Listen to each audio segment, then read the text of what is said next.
Edhe njerëzit harrojnë, po ekziston një gjyq me cilin do të përballemi të gjithë. Të gjithë do të dalim para Zotit fuqiplot. Pasha Allah, secili prej neve ka me dhënë llogari për atë fjalë që e kemi fol, për atë shkronjë që e kemi shqiptu.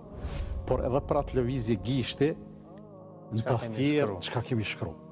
Njerëzit mendojnë se është gjë e thjeshtë, mirë po harrojnë se edhe në atë mënyrë bëhen krime. Bëhen krime, njerëzit përballen me drejtësi për kësi gjëra. Po unë se kom mendu që një koment mundet, njerëzit kanë majtë burg për komentet caktume, arrestohen për komentet caktume. Pse? Për arsye se komenti i tij kualifikohet si vepër penale.